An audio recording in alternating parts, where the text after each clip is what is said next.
Hi, everyone, and welcome to our session for the Scholar Strike Canada Digital Teach-ins on militarized cities, sites of resistance, and counter-knowledges. I've been really looking forward to this conversation. We have a wonderful set of panelists that I'm going to introduce. After I kind of set up the session for us, I want to do a little teaching session on how it is that cities that we would call global cities have become militarized and what that means to folks that are on the ground. And then I'll introduce you to everyone on the panel. And then we're each going to talk a little bit and, how we enter into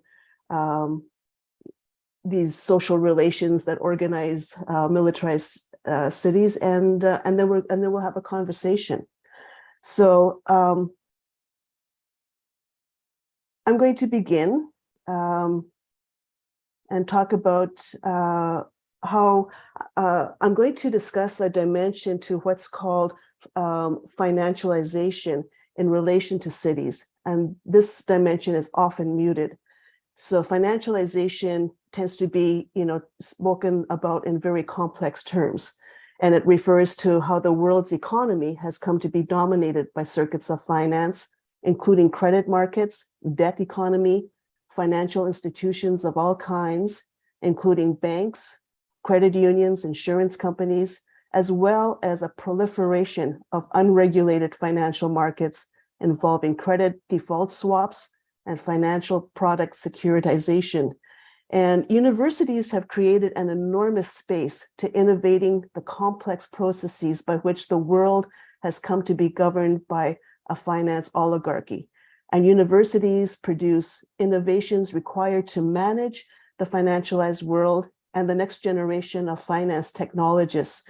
And they set up courses on fintech, blockchain, cyber and bitcoins, predictive finance algorithms, artificial intelligence, and also global MBAs in police leadership and biosurveillance. However, universities give little space to the most important conversation of all, and that is how financialization is fundamentally yoked to militarization and racial imperialism and state violence. So often when we talk about militarization, we're talking about the nation state. The financialization of the world's economy has produced nation states as militarized and arranged in hierarchies of imperialist and subordinate nations to extract from subordinate economies. But today we're going to talk about the militarization of cities, which often is not as much discussed. Financialization has produced cities as increasingly militarized because networks of global arranged cities have become critical to coordinating and managing the flow of finance capital, and therefore require securitization, in other words, militarized policing and surveillance. Militarized cities have become essential to maintaining the hierarchized global arrangements of imperial and subordinate nations. In cities such as Toronto, where I'm located, we can see daily how capitalism has produced cities as racially segregated and hierarchized. The logics of this apartheid system is rooted in histories of transatlantic slavery, plantation economics and its managerial regimes of anti-Black terror, and settler colonialism, along with its anti-indigeneity regimes of dispossession and gender genocide. As we know from scholars such as Ronaldo Walcott, Idil Abdillahi, Catherine McKittrick, Christina Sharp, and the entirety of the Black radical tradition, the regimes of terror organized through plantation economics became enfolded into capitalism and have been described in various ways: the prison industrial complex by Angela Davis, carceral capitalism by Jackie Wang. Indigenous scholars such as Glenn Coulthard, Nick Estes, Leanne Simpson, Audra Simpson, Eve Tuck, and others explain how settler colonial logics of dispossession and genocide became enfolded into capitalism and referred to as white settler capitalism. These are regimes of pure violence and terror that are fundamental to capitalism's reproduction. Dismantling regimes these regimes would dismantle capitalism. And as capitalism has become more financialized, it's become more lawless and violent. In cities such as Toronto, we see evidence of this anti-Indigenous and anti-Black state violence through financialization of real estate, and how this manifests in gentrification, racialized police violence, and urbicide, which is the destruction of entire racialized neighborhoods and its affordable housing and communal networks that in order to make way for real estate development through income trusts. COVID-19 intensified dispossession and criminalization of those most quickly to be dispossessed of housing and made food insecure. Queer and trans, sex workers, Black and Indigenous and racialized communities, migrant, refugees, undocumented workers, and other criminalized communities, the disabled, were ousted out of their homes. Many began living in encampments, and these were also criminalized along with anyone supporting encampments. Initially in the summer of 2020 in Toronto here, in the wake of astonishing anti-Black and anti-Indigenous racialized police violence, Grassroots Toronto joined the international movement to call for defunding and dismantling police and all policing institutions. Afro-Indigenous Rising occupied Nathan Phillips Square. Mutual aid groups became established. Maggie's set up, and Maggie's is an organization for and by sex workers. They set up a low barrier COVID vaccination in strip clubs and ramped up their street outreach and harm reduction support. Butterfly, which is also an organization for and by sex workers, but for migrant and Asian sex workers, set up legal clinics, direct action support for massage parlors, and played a lead role in challenging and the criminalizing and deportation of sex workers. Trans Pride Toronto worked hard to create collective life for trans folks, including trans sex workers in the downtown east by providing access to food, harm reduction supplies, and access to collective life. Indigenous harm reduction set up culturally appropriate mutual aid in encampments, and Land Back 1492 was gaining traction. Blockades to interrupt oil extraction corporations such as GasLink were brilliantly successful. Food justice programs increasingly adopted abolitionist strategies, as did many street health providers. These grassroots initiatives were teaching how to build a collective life that was abolitionist or free of carceral logics, and operating in some form of dual capacity autonomously and alongside of the capitalist state. And the capitalist state did not like that. So by 2021, the state rained down heavy on all of this activity. The city of Toronto unleashed a storm of violence on encampment dwellers and supporters in a series of militarized encampment clearances. Armed police with riot gear, drones, cavalry, pepper spray, and private security guards descended on the encampments, which included Trinity Bellwoods, Lamport Stadium, Alexandra Park. A couple of cops were photographed wearing the thin blue line patch, which is a white supremacist patch to signify the importance of police regarding protecting the nation state from chaos. And chaos in this case means the queer and trans, Black and Indigenous and racialized les dames. Those who were arrested and detained were released on the condition that they were not to join further public gatherings or enter public parks. The Toronto Police Services carried out a program of terror and harassment by publishing posters of people declaring them wanted. Within an abbreviated time interval, cities such as Toronto, and globally this was happening all over the place, Paris, Athens, Rio de Janeiro, that have emerged as essential for managing and coordinating racial finance capital, have become a focus for state securitization via militarized policing and surveillance. The intensification that took place in Toronto between 2020 and 2021 was stunning. and shows no sign of receding, as evidenced by John Tory's emboldened move to increase the police budget by almost $50 million. There's also the controversial appointment of Myron Demke to chief of police, the controversial promotion of Rick Shank to lead the TPS professional standard unit, procuring a privatized security firm, Neptune Security, to patrol parks for unhoused people at the cost of over $2 million until February 2024, budgeting $53 million for TTC, that's the public transport system, special constables, and budgeting $1.7 million per month for 80 police to patrol the TTC. So global cities are sites of concentrations of infrastructure necessary to coordinate the flows of monopoly finance capital, but at the same time, global racial capitalism has produced global cities as destinations for surplus populations migrating because of forced dislocations resulting from capitalist-induced disasters, political crises, money crises, ecological crises, and genocides. And as I say, genocides, I stand in solidarity with Palestinians and will name the Gaza atrocity as a genocide, and it must be stopped.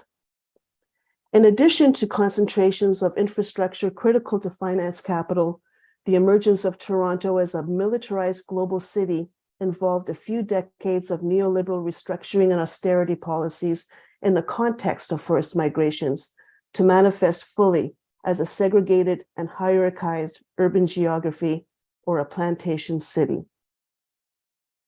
Hierarchized segregation and its herbicidal death logics are as essential to the ability of the global city to function as a financialized accumulation regime as the high-end concentrations of infrastructure, such as corporations, headquarters, the banking and finance sectors, and niche legal services. So they've become concentrated sites not only for high-end smart infrastructure for imperialist finance, but also concentrated sites of death logics, and hence imperialist and counter-imperialist fascist struggle.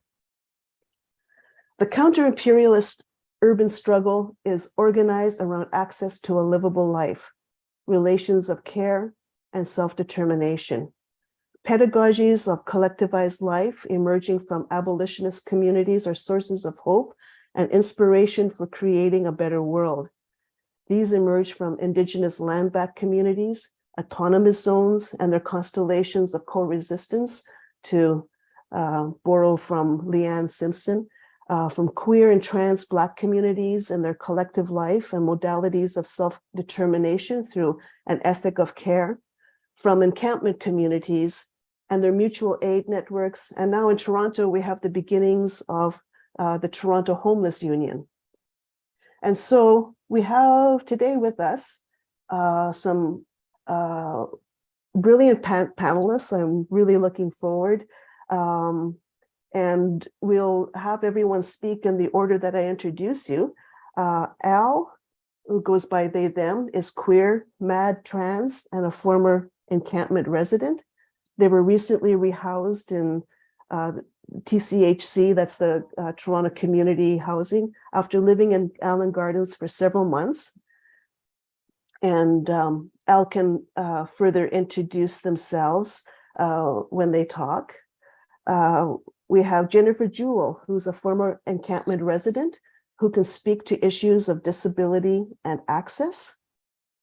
And we have Idil Abdillahi, who's an assistant professor in the School of Disability Studies at Toronto Metropolitan University and author of several books, including Black Women Under State, Surveillance, Poverty, and the Violence of Social Assistance.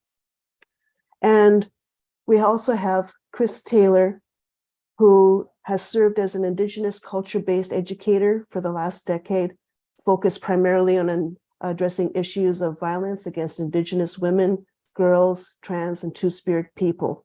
And he'll also, everyone will further introduce themselves as they have discussions with us. So Al, why don't I turn the floor over to you? All right, this is an introduction kind of thing, or like, Yeah, just to enter into the conversation of the theme militarized cities, how you have experienced some of this. yeah, for sure. So, I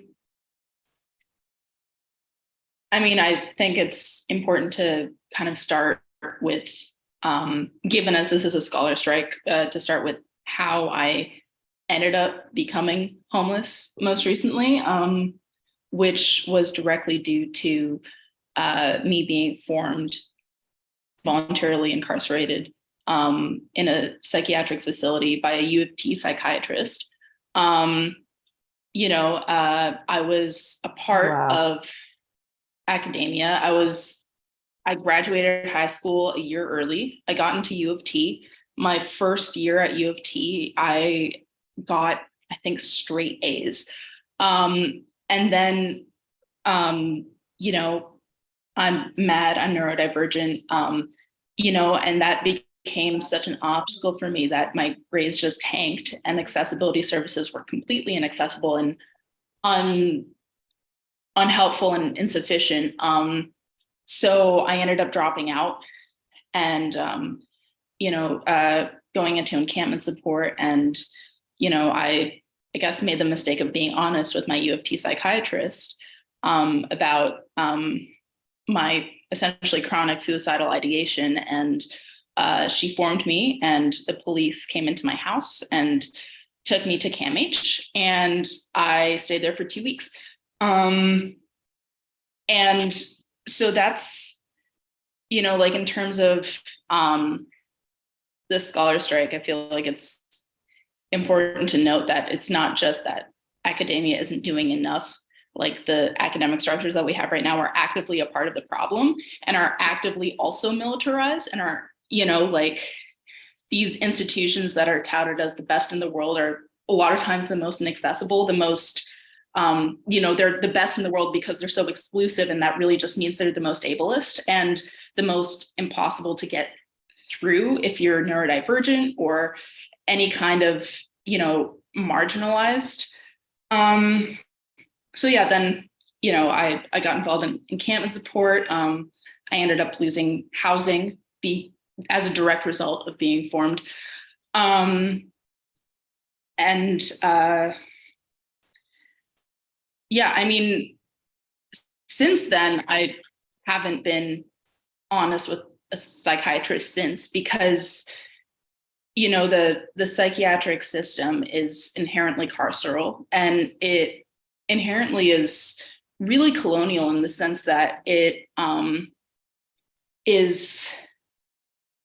operates under this paternalistic idea that mad people cannot make decisions for themselves, and they cannot be trusted to make their own decisions and to make decisions in their self-interest. And if we're a little bit too out of the line, or out of line or out of the ordinary, then we deserve incarceration. We deserve the to be stripped of bodily autonomy.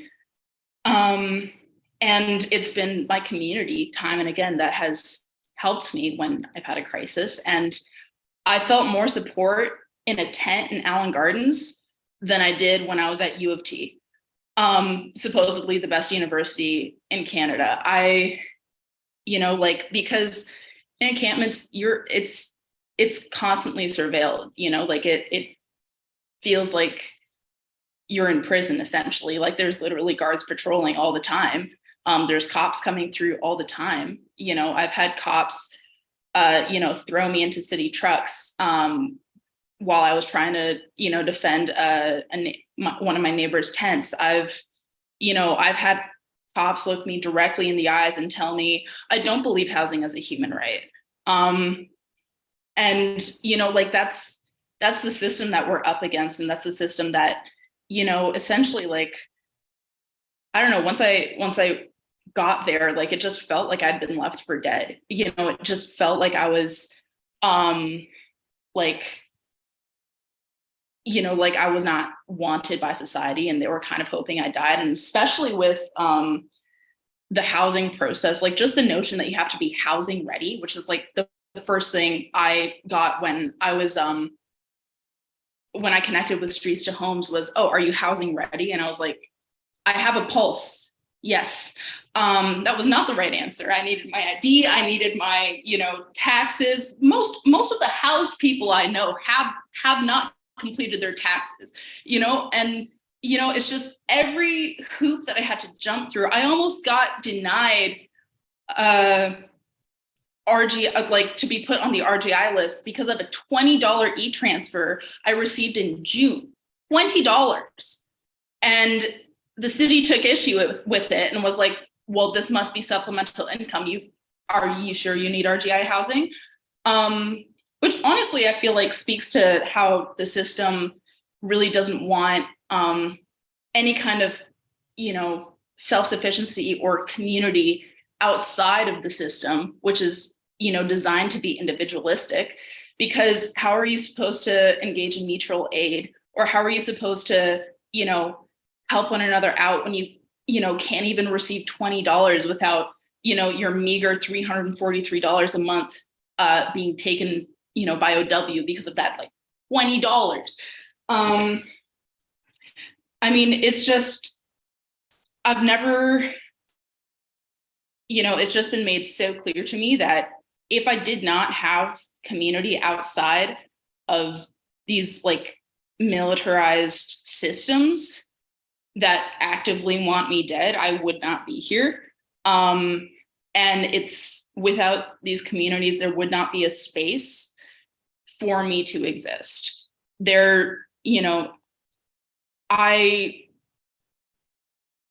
I mean, it's just, even like the head of OEM, John Francisco, we were having a meeting with him at Allen Gardens one time, and I was raising concerns about the community there and like how taking tents is harmful and they do it every day and you guys need to stop. It's really harming people. And I don't have an infinite supply of tents. I have maybe one, to give to people who have had their tents stolen.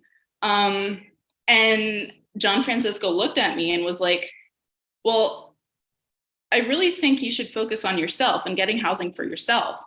Like just focus on you. Why are you worried about all this? And it just speaks so largely to how much this system is dependent on us not having community, on us being individuals and not a collective. And it speaks so much to how we are expected to operate in the society as individuals, as individual consumers, as individual exploitable workers. And,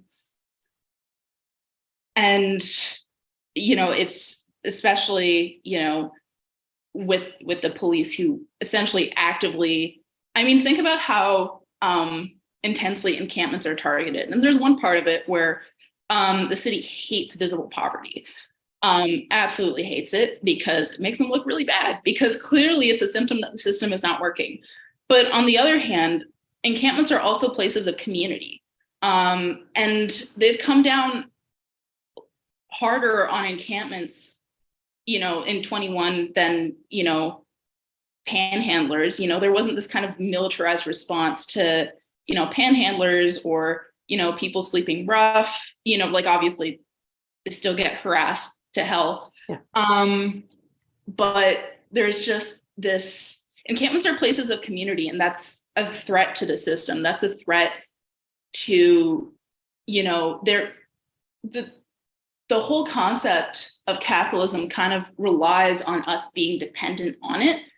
And if we start creating our own communities, our own systems of care and collectivism, then it makes capitalism and it makes the system obsolete.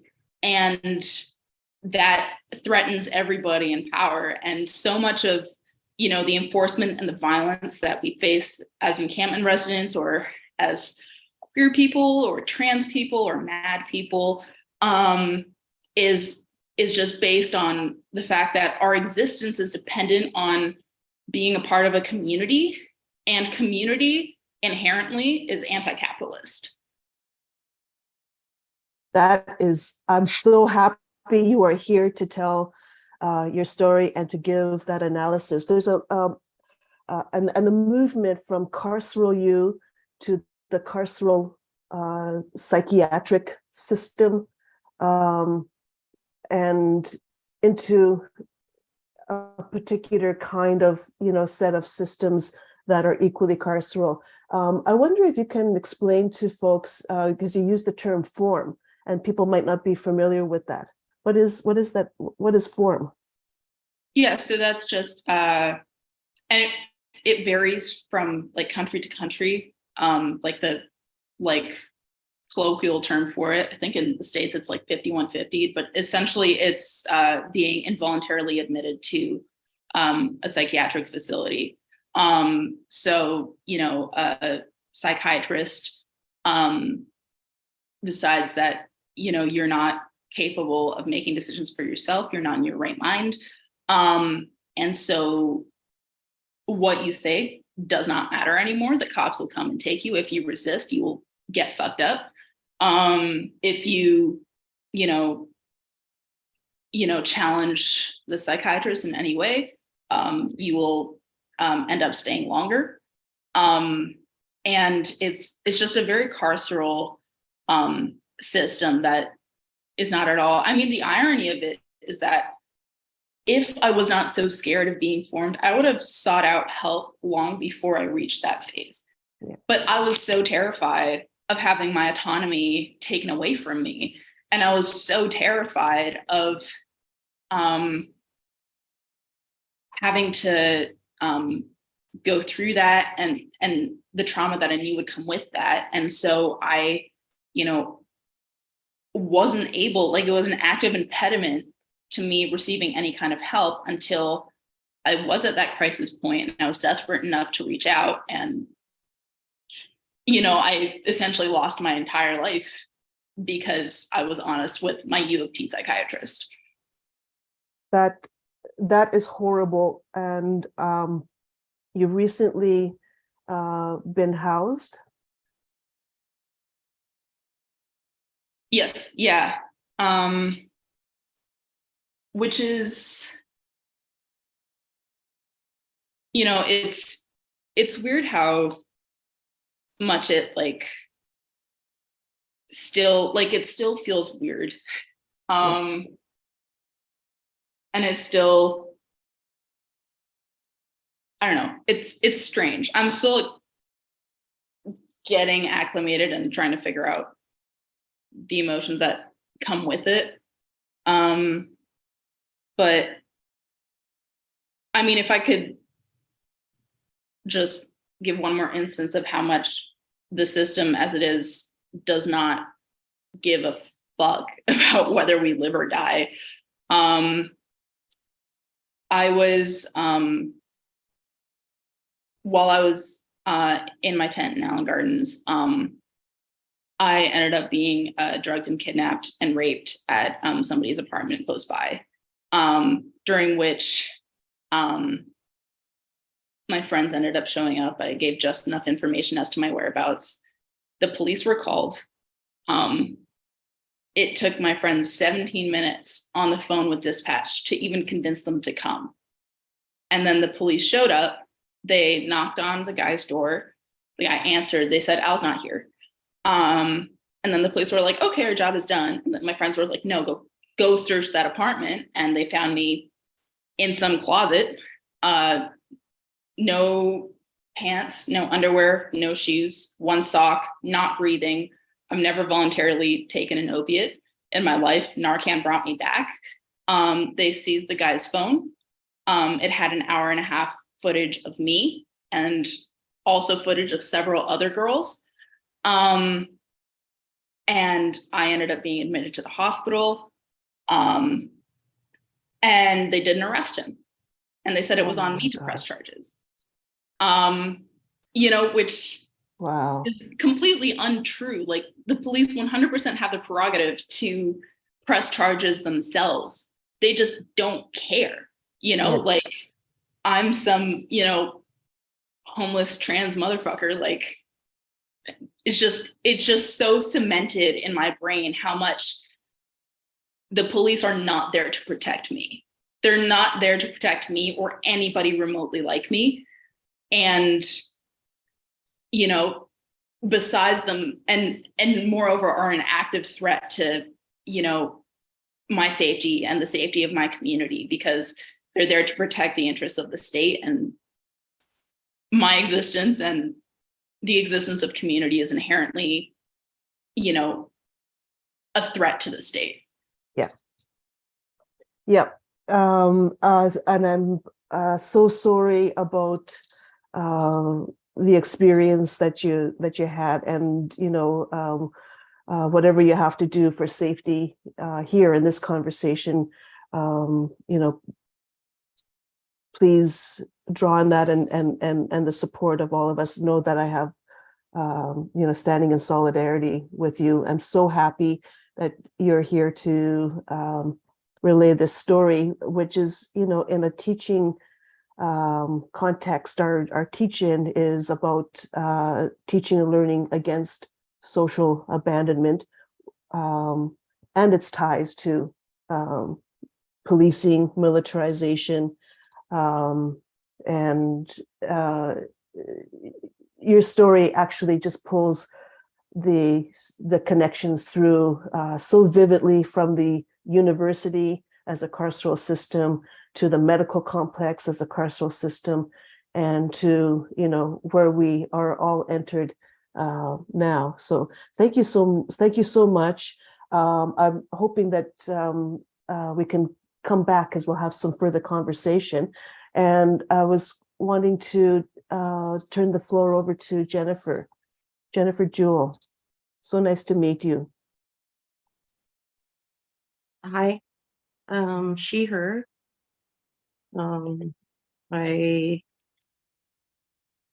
Sorry, Alcine derailed me, and something like that is supposed to derail us. Yeah. That man is still walking around, still doing what he did to them, and this was not what I had planned to say, but when we couldn't get in the building that night and we phoned the police, like Al said, like there were 4 of us, it was 3 in the morning, it was pouring rain, and the cops refused to come. Al called, he was on a call and told them they were trapped, they were not allowed, they were blocking them from leaving the apartment, and they're being sexually assaulted. 17 minutes of the cops refusing to come, and then like Al said, they went up there, and then they tried to leave. And this is just indicative of the sort of state violence that is enacted upon like so many communities, particularly the trans community, and you know, people who are Black or Indigenous, and you know, so I'm disabled. I'm physically disabled. We have 30 years. I became disabled when I was 23 years old.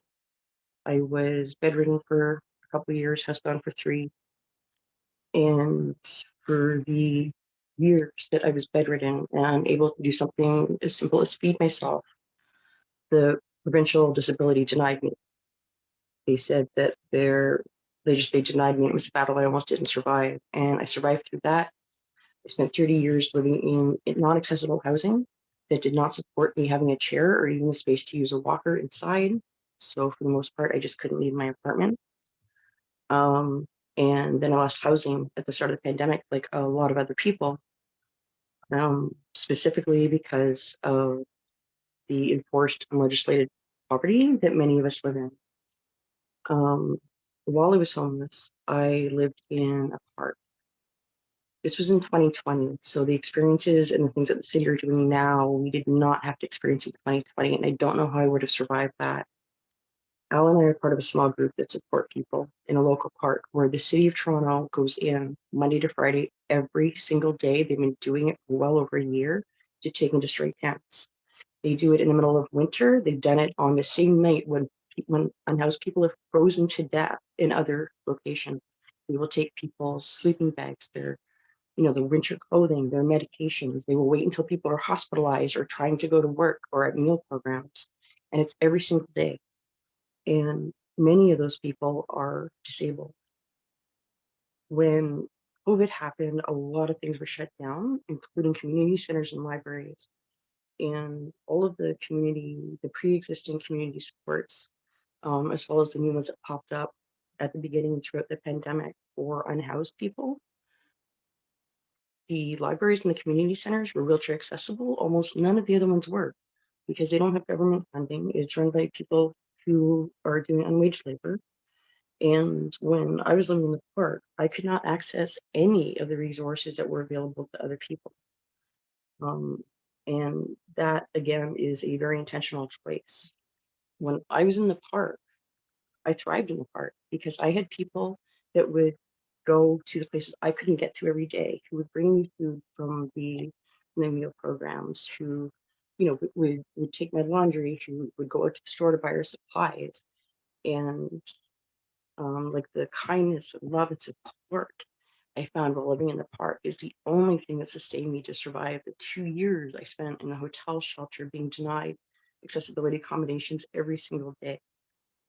I'm going to share some of my own experiences, and please extrapolate this to the very, very large number of disabled people living in poverty and across the unhoused community. Keeping in mind that I am speaking from a place of privilege, I am cis, and I am a white settler on colonized lands. When I was in the hotel shelter, anytime that I was unable to walk and meet them at the front door for meals, they would refuse my meal, in spite of the fact that they would come let themselves into my room and be standing within view of the bed. They would feed me food that I was allergic to in containers I said I wasn't. I was denied access to a wheelchair ramp to gain entry into the building by their medical staff, and was also denied by their medical staff to be moved to a lower floor. And when they first put me in there, they put me on the 15th floor. And on the second day, I booked an appointment because I had very specific concerns about what would happen to me in a medical emergency or fire, because I'm not able to go downstairs. And they refused. And then they left me behind in a fire, and I almost died. They still didn't move me to a lower floor after that happened. They didn't come and talk to me until after I started doing media. And I was there for 2 years fighting for myself and others there, particularly the many, many disabled people in there. There's so many people in there living with cancer who do not have access to any of the mobility devices they need. I had to fight to get my wheelchair. And we still do outreach there. And every week, disabled residents, the one who can make it to us or who can give messages to people to bring down to us, talk about the things that they still don't have access to, like meals or medical support. People who do not have the mobility to even get down the block are having their medications delivered, which is being denied at the door by staff. When I was there, I had lawyers involved, I had my doctor involved, and it didn't make a difference.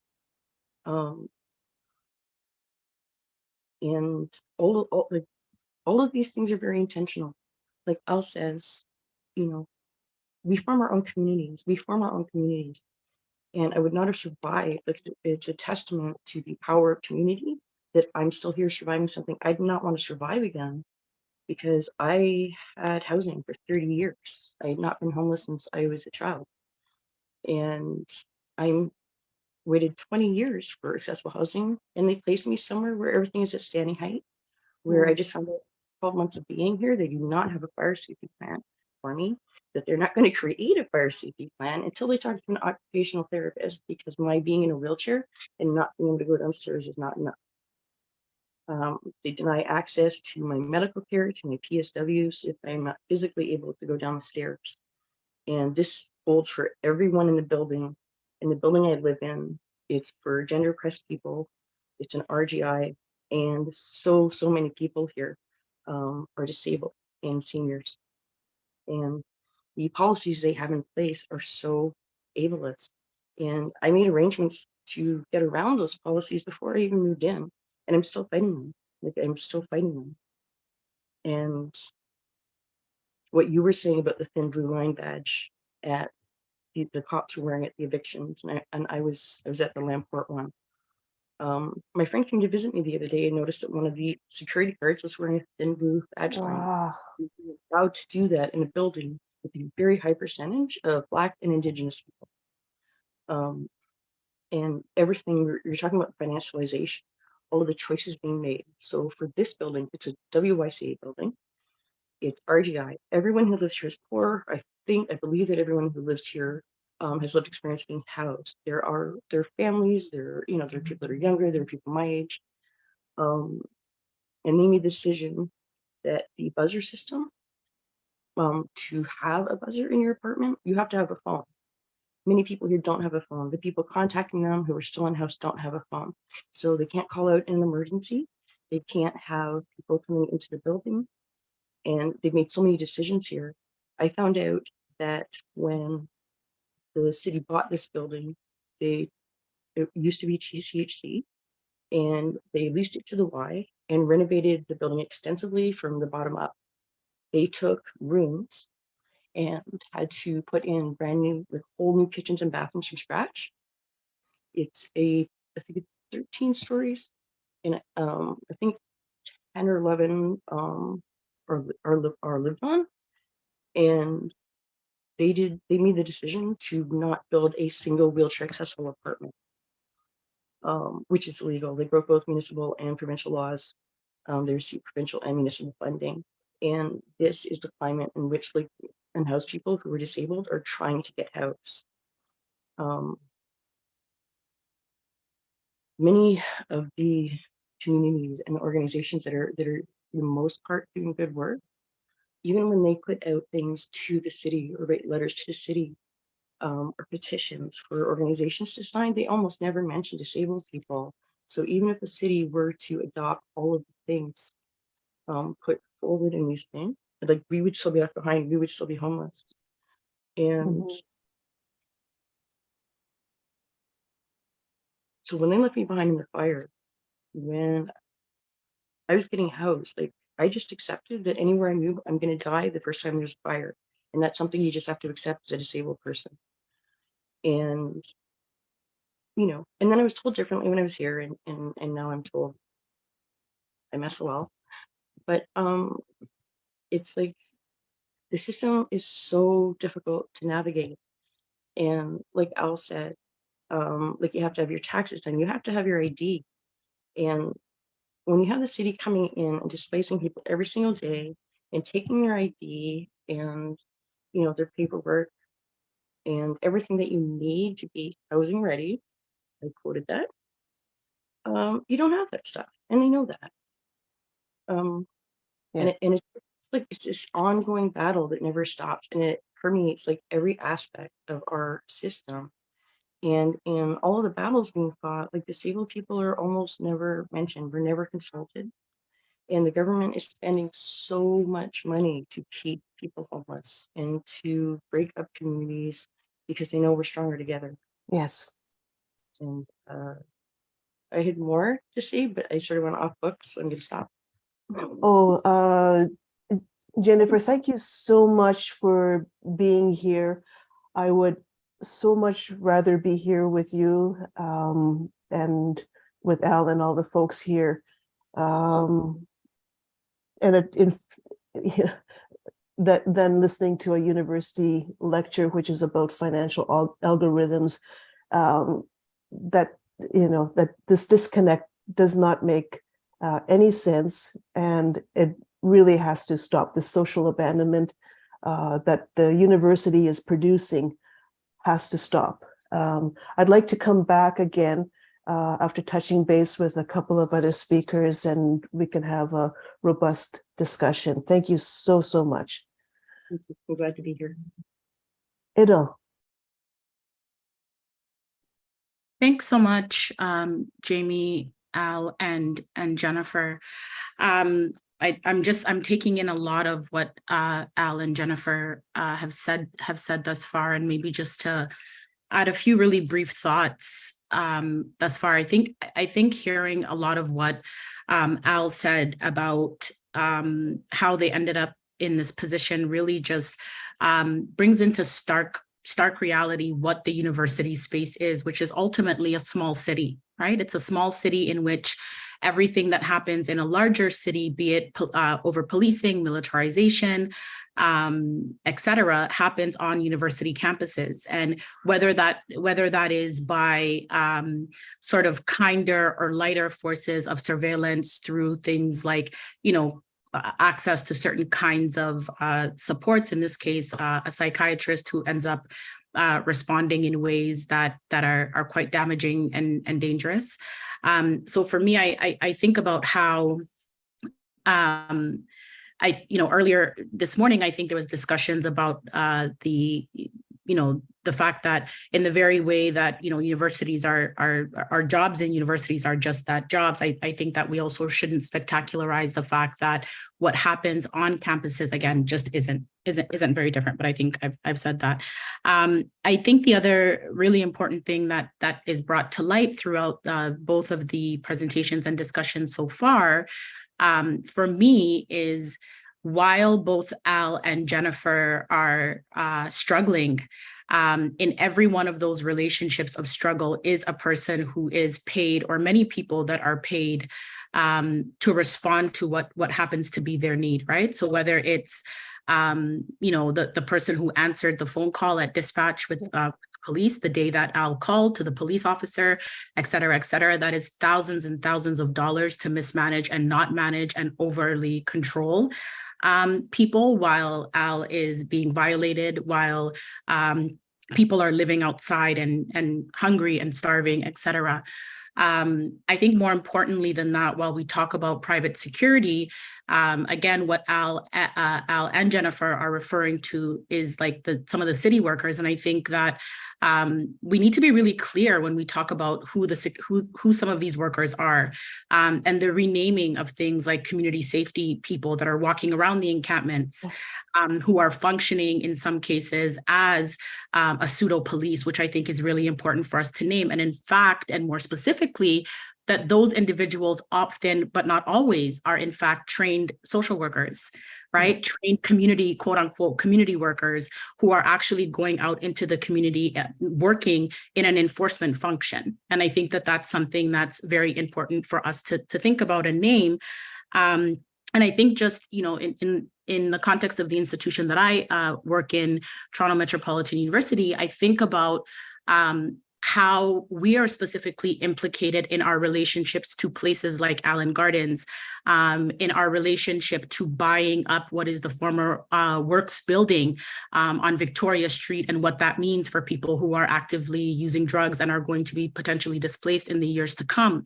I think about what it means in terms of what we, these kinds of pseudo false relationships that we create as academics to have relationships with communities whereby, we transplant ourselves in parks to do certain things while the people who are actually living there get zero benefit again. Yeah. So yet, we can see how we are implicated in some of this, not just in the purchase and displacement of purchase of land, purchase of buildings as we expand institutions, and not just Toronto Metropolitan University, but I think we can see this happening at the University of Toronto and subsequent other institutions as well. But I think the bigger implication is the abandonment of the people in those spaces, right? And ultimately then how we gain from that experience. And I think just to really think, lastly, I think the last thing I'll say on this is, Jennifer's quote about finding a place to live and figuring out that they're going to die, right? Like they're going to die the first time there's a fire. And to think about what that means when, again, we have all these policies, procedures, practices, laws that suggest that a building should be accessible, right? And so when we're talking about cost, that's the cost for Jennifer's death.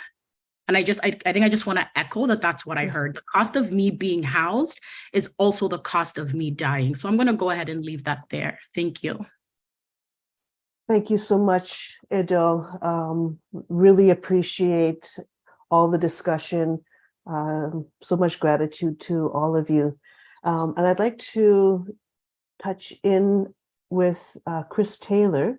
And maybe you could introduce yourself a little bit again, Chris, and we'll hear from you. Thank you so much. Thank you very much, Jamie, and thank you immensely, Al and Jennifer and Idil, Rejan as well. It's a pleasure to be here. If I may, I'd like to introduce myself in a very particular manner. So my name is Chris Taylor. I'm of Otomi Nanu ancestry of Guanajuato, central Mexico. I've spent a large part of my life as a part of, I'm a spouse to a very strong Indigenous Ganyagehaga woman who I've known since I was a young boy. Our families were friends. I'm a parent to three very beautiful children, the youngest of whom is just 6 years old now. I live in a multi-generational household. My mother lives with us and does her best to share a little bit with us about where she comes from. And today I really wanted to talk about in particular some understandings that come from the south of Turtle Island. And so I do of course do a great deal of work alongside of communities in this area, but in this conversation I really wanted to frame it in a very particular way, if I may. So maternally I'm of Otomi Nanu ancestry, and my family comes from Guanajuato, central Mexico, particularly San Jose Iturbide. This is where my mother was born. My grandmother and all of their grandmothers before them were born in this community.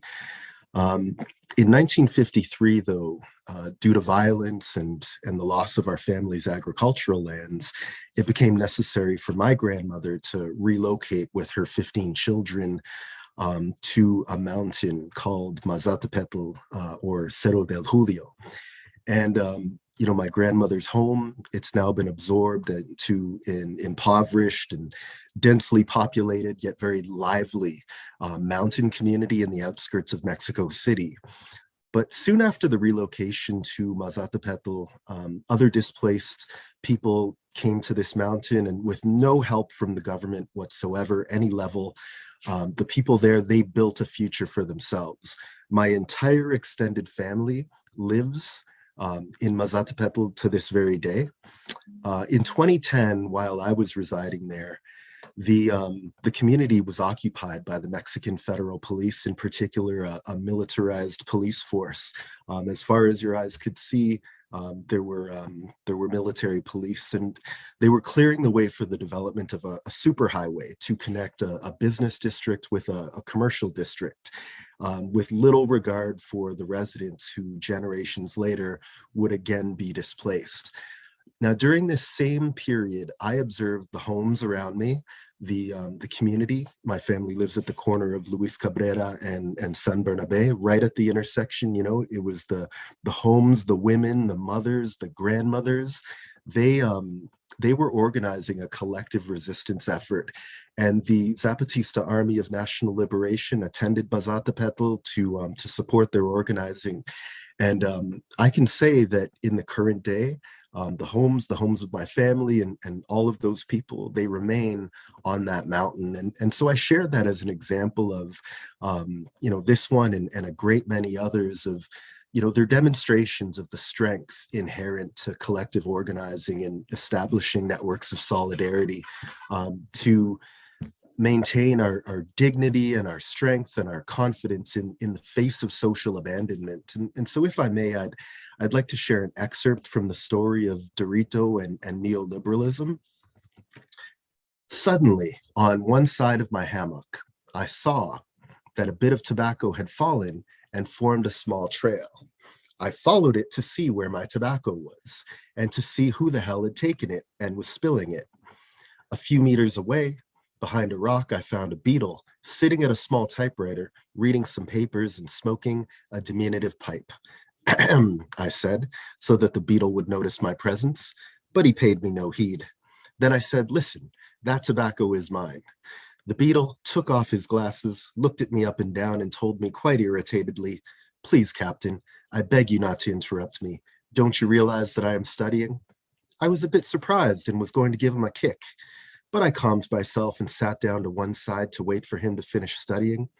In a little while, he gathered up his papers, put them away in a desk, and chewing his pipe, said to me, well now, what can I do for you, Captain? My tobacco, I responded. Your tobacco, he said to me. You want me to give you a little? I started to get pissed off, but the little beetle handed me the bag of tobacco with his little foot, and added, "Don't be angry, Captain. Please understand that tobacco cannot be found here, and so I had to take some of yours." I calmed myself. I liked the little beetle, and I said to him, "Don't worry about it. I have some more over there." He answered. "And you, what is your name?" I asked him. "Nebuchadnezzar," he said, and continued, "But my friends call me Dorito. You can call me Dorito, Captain." I thanked him and asked him what it was that he was studying. "I'm studying neoliberalism and its strategy of domination for Latin America," he told me. "And what good is that to a beetle?" I asked him. He replied, very annoyed, "What good is it? I have to know how long your struggle is going to last and whether you are going to win. In addition, a beetle should care enough to study the situation of the world in which it lives. Don't you think, Captain?" "I don't know," I said. "Why do you want to know how long our struggle will last and whether we are going to win?" "Well, nothing has been understood," he told me, putting on his glasses and lighting his pipe. After exhaling a mouthful of smoke, he continued, "To know how long we beetles are going to have to take care that you do not smash us with your boots." "Ah," I said. He said. "And to what conclusion have you come in your study?" I asked him.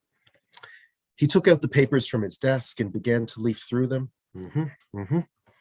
He said every so often as he looked through them. After having finished, he looked at my eyes and said, "You are going to win." I already knew that, I told him. I added, "But how long will it last?" "A long time," he said, sighing with resignation. So the Zapatista Indigenous Army is perhaps most remembered for their declaration of war against the Mexican state almost 30 years ago now. That was in 1994. They did so only after exhausting every single peaceful means that was available to them. They walked 2,000 miles to raise awareness of the abandonment of their communities by the state, but no one listened to those types of actions. Notably, after 12 days of conflict, the Zapatista army put down their weapons, and they haven't picked them up since. Rather, they've been focused on the task of building autonomous, self-determining communities, and in more recent times, establishing solidarity networks with collectives involved in their own struggle against capitalism and imperialism across the ocean over in Europe.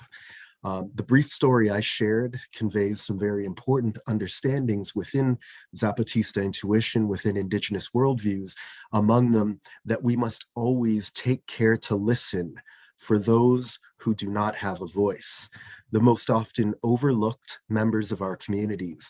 This could include our own peers, our friends, our family members who are living on the streets, who die as a result of substance use, who live with the fear of arrest, who face the violent reality of poverty every single day.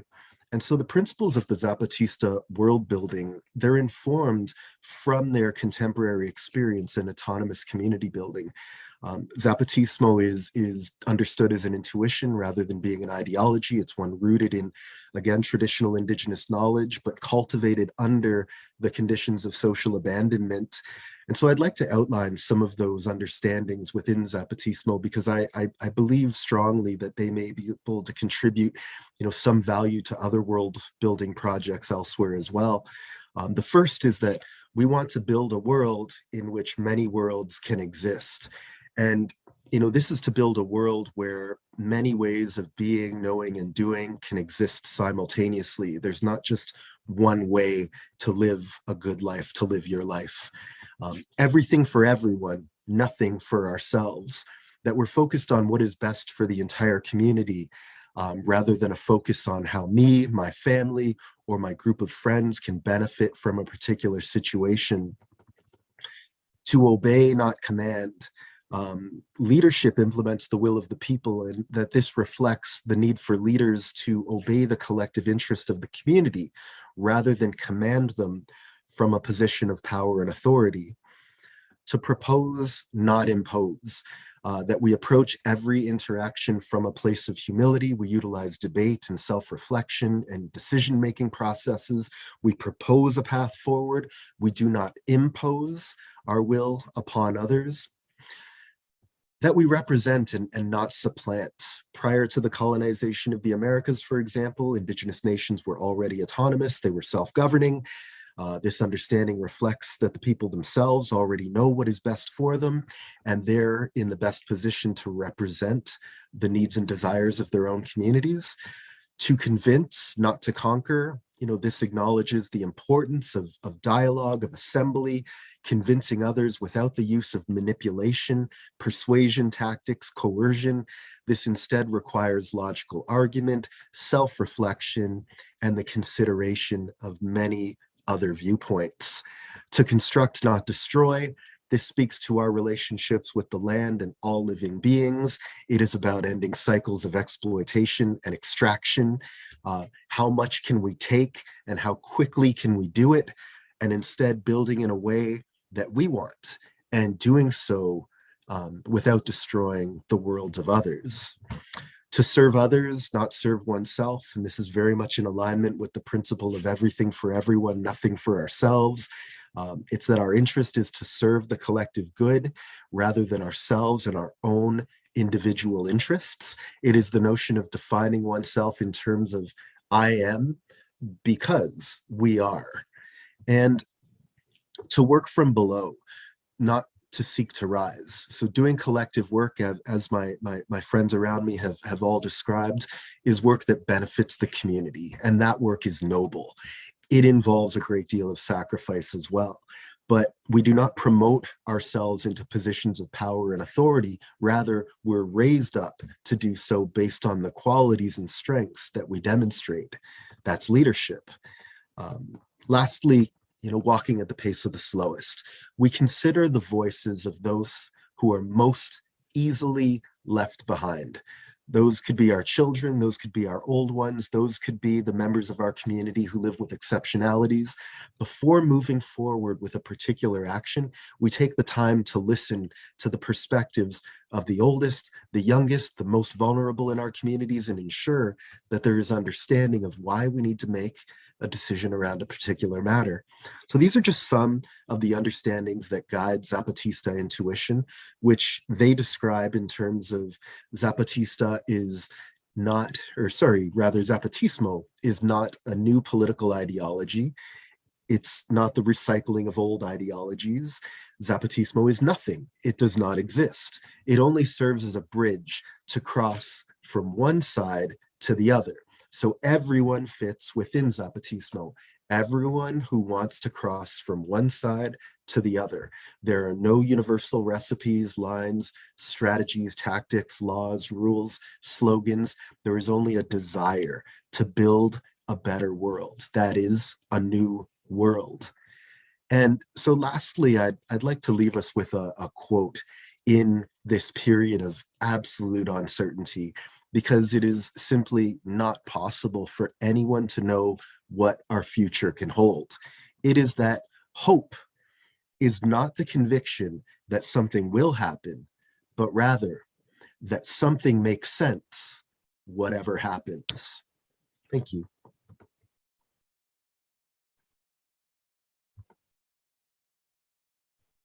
Jamie, you're on mute. Thank you so much. Thank you so much, Chris. What an amazing contribution, and such a rich collection of people in our teaching today. I'd like to open it up for broader discussion. I can offer some guiding questions, but I suspect that there's people that want to just bounce in and resonate with one another. So let's start with that. Yeah, Al.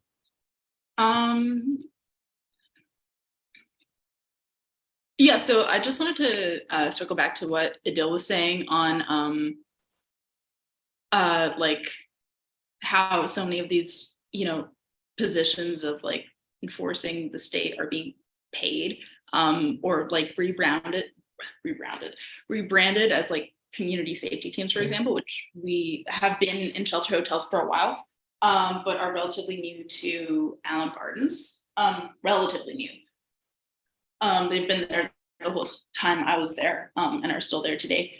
But yeah, I mean, that was my first my first instinct when I saw them coming around was, just because you slap community on a neon vest doesn't mean you're a part of the community.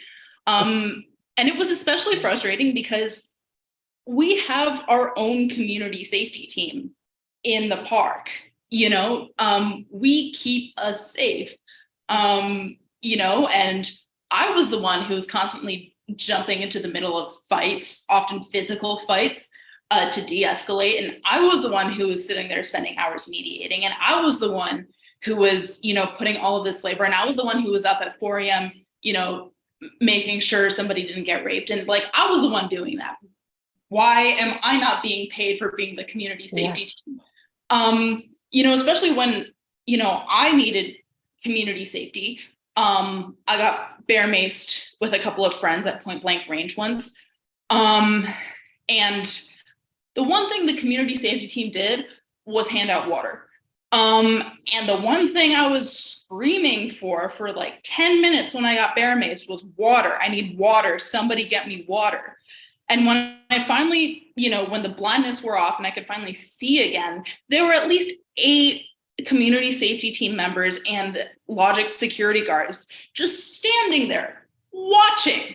And I lost my shit. Like, what are you doing here? Are you just watching the show? Why are you here?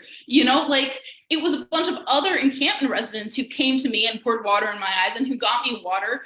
And the one thing that the community safety team does is hand out water, and they couldn't even be bothered to go back to their trailer to do that. So it just is very liberal to, slap community safety team on the back of a neon vest, and they're not actually keeping anybody safe. They're there to watch us and surveil us. And the actual community safety team is doing unpaid labor, where if you were really genuine, if the system was really genuine about trying to, uplift people and help them out of homelessness, pay the community safety team that's actually doing the work, that's actually the community safety team. Yes, thank you so much for that. And there's so much, what it reminds me as you're talking is, I've heard it throughout the conversation, is what is there already as community, as a collectivity that is not a part of state services, which are carceral, which is not a part of certain housing, which is carceral. So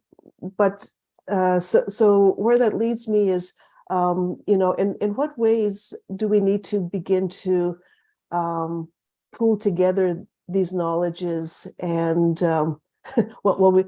we need to abandon the university. I keep thinking of, a scenario where this violent state will slowly just dissolve if enough people abandon it and have, the kinds of collectivity and collective life that Chris was describing. I'd love to see that same thing happen to the university. It would just slowly dissolve, and sites of other kinds of learning, collective life would evolve. But where does that take us? Would anyone like to jump in? I've learned so much from this community. Where does it take us in what sense? If we were to kind of decolonize an academic setting? Well, I'm going to abandon the academic setting. What's available? I was thinking, when you were saying that you should be getting paid because you're the one that's doing community defense, but you're also here teaching us. There's so much here that we need to understand.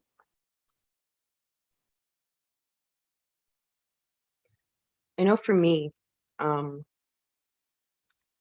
a young queer activist in the 90s, And in my white privilege, it never occurred to me, like our mantra was, the system is broken, let's fix it. And it never occurred to me that it's working absolutely intentional. And so I was homeless for the last 3.5 years up until a year ago. And I have learned, like I've learned so much. And there's all of these incredibly strong, like existing community where people are being emotional support every day, where people are doing the logistical stuff. Like all of the groups or people that come to Ellen Gardens who actually help, not the capital H help. None of that is funding. It's all volunteer. And but it's not being acknowledged. Like it's never being acknowledged. And often, and also in academic settings, when people are talking about like the community organizations that exist, they're talking about the organizations who do have funding, who are getting paid, who go home at 5. And I was a member of several organizations. Not necessarily, most people weren't being paid. But what I found is a lot of them did. They would go home at 5. So if there's an action or if there was something happening or someone needed help, they would do it right up until they were off the clock. And for many of us, for while I was homeless and living at the bond when I was in the park, and for people who are still outside, it's like they don't get an off the clock. They don't get to take a break. It's nonstop. And when I lived in Duffer Grove Park, and when I was living on the streets as a kid, people hated us, and that's what I expected. And I was completely unprepared for the level of love and support and kindness by the house people in the area. And once they sort of knew what we're about, like we would wake up and there'd be blankets or sleeping bags or food. Other people who were housed in the area, who had been homeless in the park before we were, were lending us like Coleman stoves and everything that we needed to survive. And as I mentioned before, like I made friends with someone who was going out like every single day throughout the time I was there, to get us the food and the things that we didn't have the mobility to get ourselves.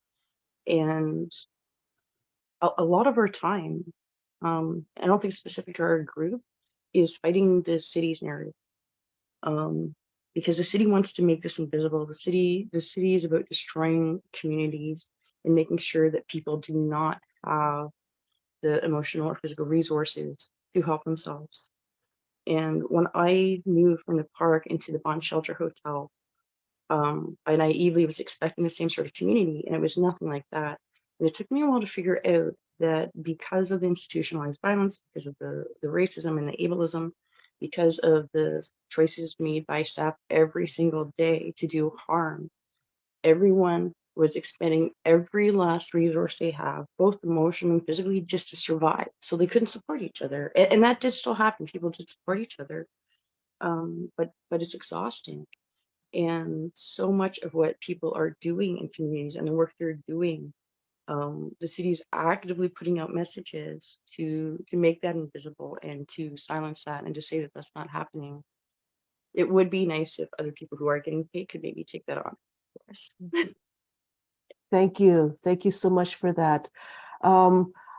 We have time for just to drop in for a final word. You could offer a word on where do you find the hope, or just a final word. Where do we go from here? Where do we go in reverse order? Is that okay? Would you like to start, Chris? Thank you very much, Jamie, Al, Jennifer, Idil. So, for me, what I've come to learn in my lifetime is that in part, to the extent possible for all of us in urban spaces, this really begins with autonomy really begins with the ability to grow our own food, to be self-sufficient. And we then, we trade, we trade what we need, and we create collective networks of others who that we trade with, and that in this, in this way of sharing, this is the way it begins. This is what I've been taught since I was a young person. In those same those same teachers, they shared with me, for example, like the land that we grow our food on, like it even teaches us, like it teaches us about the importance of this collective work. The example we find in the South, we find it here, of corn, beans, and squash growing together, but they also teach us about the force of collectivity. The corn, it provides a very strong stalk, as we know. If we, when we grow food, the beans, they're this very thin vine, and they need something to grow up. But they, in turn, they replenish the soil with nutrients like nitrogen that it needs. And the squash, those really dense, lush leaves, they're right up against the surface, and they retain water. They retain nutrients in the soil. And so, even in a very harsh environment, where it might be difficult to survive, the land, this model of food growing shows us that, individually, as even to Al's sharing, individually, we might struggle a great deal, but by working collectively, each contributing our gifts, our particular strength, we can in fact contribute very meaningfully to the whole, to the betterment of the whole. Thank you. Yeah, thank you so much, Chris. Idil. So Jamie, your question was on hope. Is that your question? Yes, if you'd like to take it up, or if you want to frame a different closing. Wow, I think it'll be hard to go after Chris. I think maybe just on hope, I might maybe take that route on last words. I think in this time where we're seeing a lot of like death, genocide, devastation, the support of the occupation of Palestine, I'm hopeful when I see people like MPP Sarah Jama, who is continuing to be really clear, fight what is an anti-colonial and anti-imperial struggle in real time in front of us, right? And so I'm hopeful because I see what's happening here as a direct challenge to what happens when we make a demand for land back, right? And what happens when someone who themselves is living with a disability is challenging things like, disabling violence globally, but while also still experiencing a particular type of disabling violence right now while she's going through that process. So I think about that as hopeful. I think about what it means to see a disabled person leading this particular charge at this moment again. And for me, really what's important is that this is an anti-colonial struggle, and we're watching someone lead that, and how can we participate in that and focus on that and continue to think about how we can challenge disabling violence both globally and locally, because I also want to connect that what is happening in the day-to-day to people like Al and to people like Jennifer is a kind of disabling violence that is an institutionalized disabling violence, right? That is to leave behind disabled people. It is the abandonment of people that are working class, people that are houseless, people that are queer, trans, people that are Black, people that are Muslim, people that are Indigenous, et cetera. I can go on. So I think this kind of tie through is particularly important. So I'm hopeful. I also want to remind those of us who are in positions to be able to, especially on campuses, I think to really be mindful about how, again, in this particular time, we see the abandoning and the hyper-militarization of our campuses, the increased use of CCTVs, the increased use of surveillance technologies in the name of safety, in the name of student safety. We also see, censure happening there in terms of the surveillance of student unions. Again, even at my own institution, we see the violence that's happening to the law students at Toronto Metropolitan University, who again, I stand beside. So in this moment, what I'm thinking about is our vigilance against hyper-surveillance and hyper-militarization, the use of that to discipline us, to keep us in line, the refusal of that, and really to be hopeful and steadfast around what is a real and live anti-imperial, anti-colonial battle that we are all a part of and witnessing in this time. So I'll go ahead and leave that there. Thank you so much. Thank you so much. And thank you for mentioning Sarah Jama, and so much solidarity to Sarah Jama. Obviously, the NDP is not the collective environment that we need. Let's rip up our membership cards and toss them away. Al, can we touch, would you like a closing remark? And then we'll move to Jennifer. In reverse order, Jen is first. I'm so sorry. Yes, you are absolutely right. I'm so sorry. Jennifer. It's totally fine. And yes, thank you very much for mentioning Sarah Jama and fuck Marit Stiles, who just said a watered down version of what she did before they tossed her out. I really love what everyone spoke on, and the way Chris was talking about the community and how he was raised. And I believe as humans, that is the way that we're supposed to be living. And it's such a beautiful thing, like just such a simple thing. I grew up near farmland, and a lot of our vegetables came from the farms or my dad's vegetable garden with food. And he taught me like a love and, appreciation of the earth and how it's our literal foundation. And there are always going to be more of us than them. There are always going to be more of us than them. And we have to do everything we can to hear each other, to boost each other, to step back when it is not our place to be taking the forefront. And I'm so blessed because I have learned and continue to learn, like every single time I hang out with my friends, all of whom, some very recent experience being homeless, all of whom, are disabled or living in poverty, people from the community in Allen Gardens itself, like every time, I hang out in these spaces, like I learn something that probably wouldn't have occurred to me, and it makes all of us stronger. And being part of the Toronto Homeless Union, I get to see that like every week. And it's an amazing thing because there's things I've been speaking or thinking about for a long time that's affected me personally, and I try and extrapolate that to other people. But someone else will come along with a take, and it's just sort of like incorporated into the whole of it. It's like everyone's voices need to be supported, and people need to put care and resources into the people doing this work and figure out how it is that they can assist with this. And I think living as you were able, terrible way to put that, but living like within your ability in a way to be true to yourself is just like living by example, like in spite of the fact that we're poor or disabled or Indigenous or Black.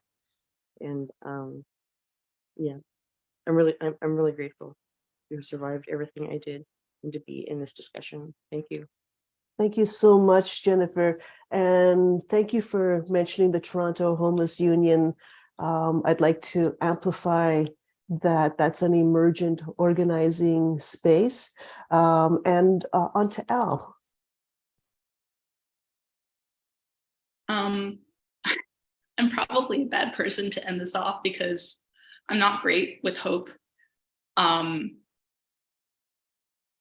generally, I don't know, I've just become very cynical and bitter, and it's just been reinforced by everything I've experienced and everything I've experienced recently. And being rehoused should be something that makes me hopeful, but I just have so much fear because it's a step up, and if I'm a step up, that means I can fall again, and I've already done so many times.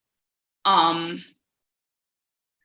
if there's anything that does give me hope that keeps me going, it's not necessarily this hope for like this broader victory or this broader, like goal, because I honestly am incredibly cynical that we'd ever be able to achieve that. But what gives me hope is the quiet ways we care for each other, like a friend dropping off some groceries because, I can't leave the house that day, or, somebody loaning me $40 so I can afford, my cat's medication, or, coming with me to a doctor's appointment because I have so much medical trauma, or, just sitting with me as I,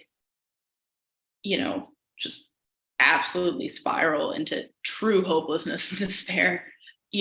Just these quiet ways in which, the community that I have, people who have next to nothing, who have so little, still somehow find a way to care for one another, to show up for one another, to be there, to create community, despite the fact that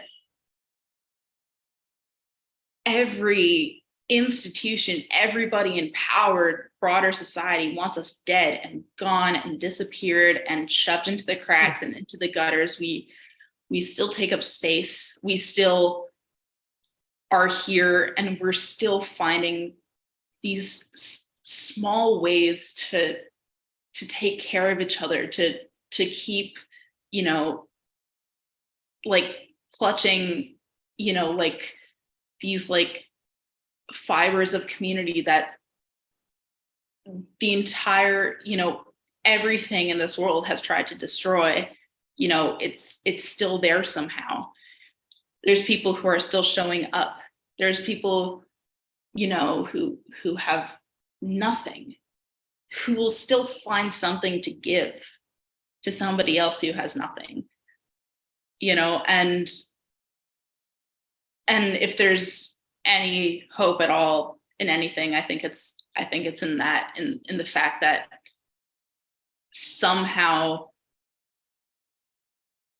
there is still community after everything, after, at this point in late stage capitalism and late stage colonialism and imperialism and all this bullshit that we're seeing, there's still this quiet,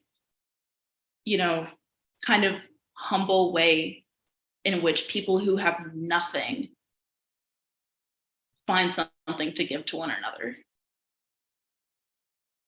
Thank you so much. I so wish that everyone can tune into this teaching and learn. Al, thank you for speaking your truth. Thank you, Jennifer. Thank you, Idil. Thank you, Chris. It's been an amazing conversation. It's going to stay with me for a long time.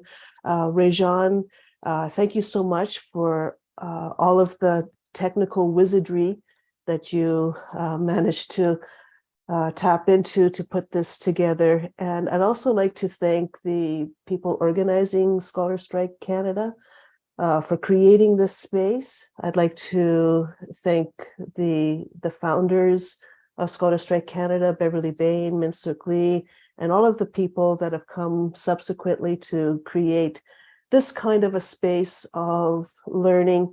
And once again, today's session, according to the theme of Scholar Strike Canada, was teaching and learning against social abandonment.